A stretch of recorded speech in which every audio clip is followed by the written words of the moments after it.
चाहूंगी उस व्यक्ति को जिसने वाकई अपने जीवन में ऐसा लगता है कि कदम कदम पर, हर मोड़ पर राम की नीतियों को आत्मसात किया। स्वागत कीजिए कवि और विचारक, राम के विचारक मनोज मुंतशिर शुक्ला का।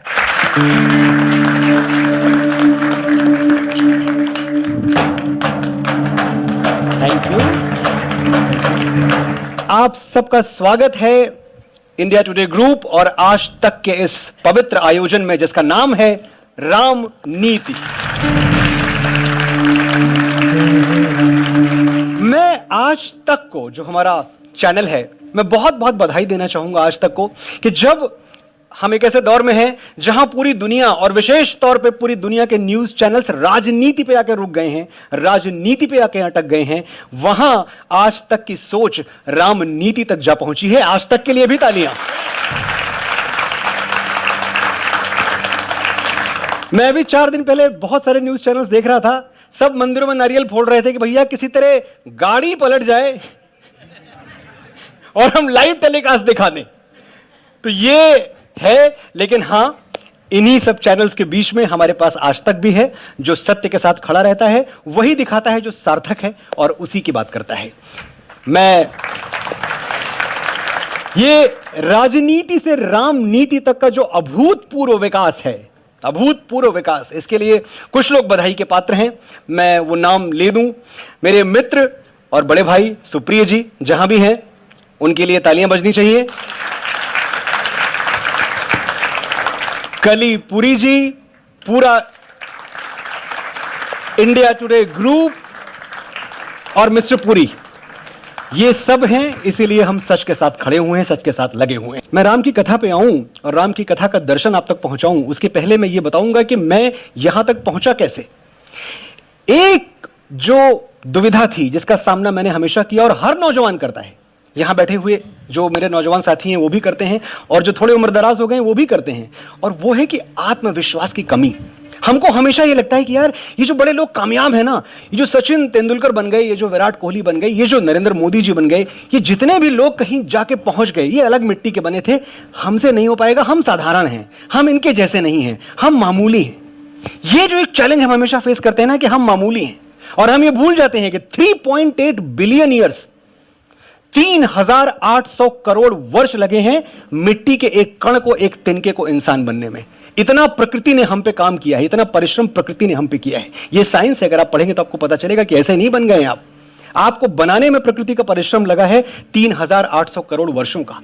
लेकिन ये हमें पता नहीं होता, हम घबराते हैं, हमसे नहीं हो पाएगा, हम इन चैलेंजेस को फेस नहीं कर पाएंगे, हम निरर्थक हैं, हम वर्थलेस हैं, हमारा आत्मविश्वास डोल जाता है। और मैं एक बात अपने मन में साध चुका था, मैं मान चुका था, मैंने भगवान राम से सीखा था कि जो अपनी ताकत नहीं पहचान पाया वो नाकाम हो गया, और जिसने अपनी ताकत पहचान ली वो राम हो गया।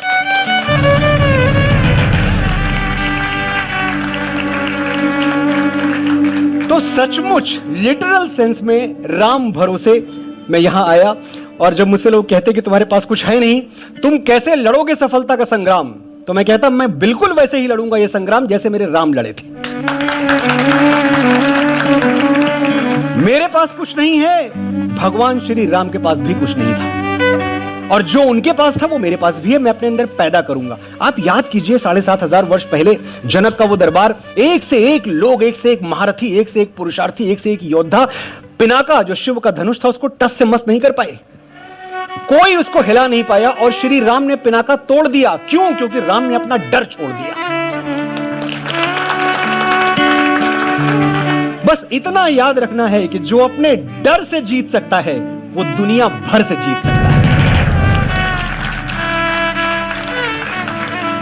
तो मैं आपको वो कहानी बता रहा था कि मैंने कहा कि मैं सफलता का ये संग्राम वैसे ही लड़ूंगा जैसे मेरे राम लड़े थे। भगवान श्री राम जब जाते हैं युद्ध लड़ने के लिए तो विभीषण उनको देखते हैं और विभीषण की आंखों से झरझर झरझर आंसू बहने लगते हैं।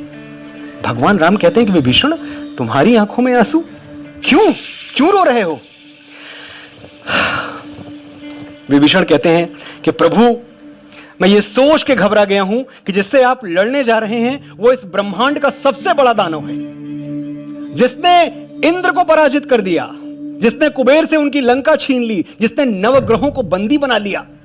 एक ऐसा दुर्दांत राक्षस जो महारथी है, जिसके पास असंख्य घोड़ों वाले, हाथियों वाले रथ हैं, उस रथ पे चढ़ के वो आपसे युद्ध करेगा। और आप स्वयं को देखें, आपके पास रथ क्या, अश्व भी नहीं है भगवान। और अश्व छोड़िए, आपके चरणों में पादुकाएं तक नहीं है। आप कैसे लड़ेंगे रावण से?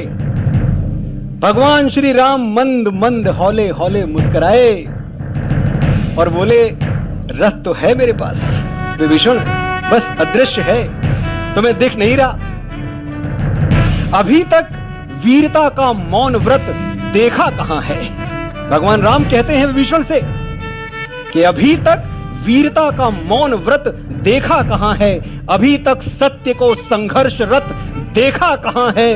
बहुत देखे हैं तुमने लकड़ी और लोहे के रथ, लेकिन विभीषण तुमने मर्यादा का रथ देखा कहां है?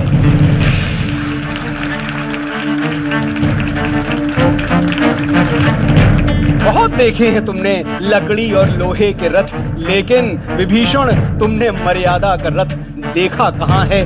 जो भीषण यातना से प्राप्त हो वो यंत्र देता हूं, मनन कर लो, तुम्हें मैं दिग्विजय का मंत्र देता हूं।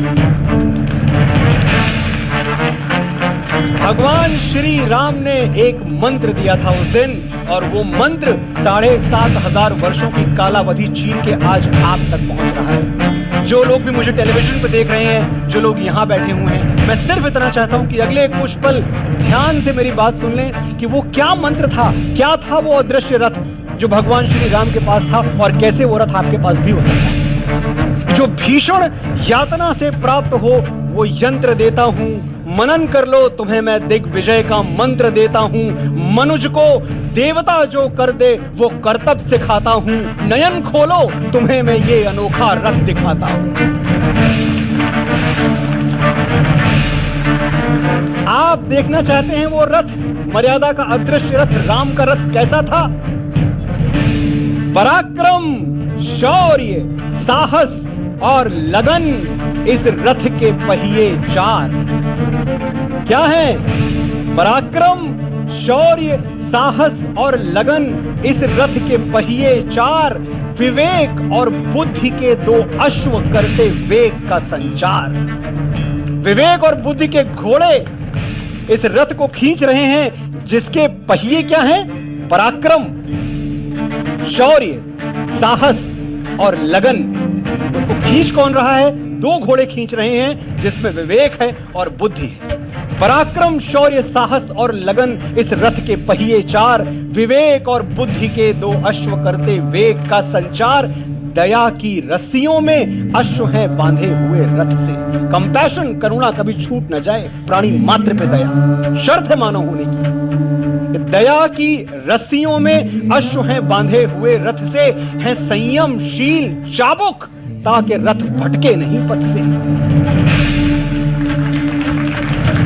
संयम और शील का चाबुक, ताकि रथ भटके नहीं पथ से।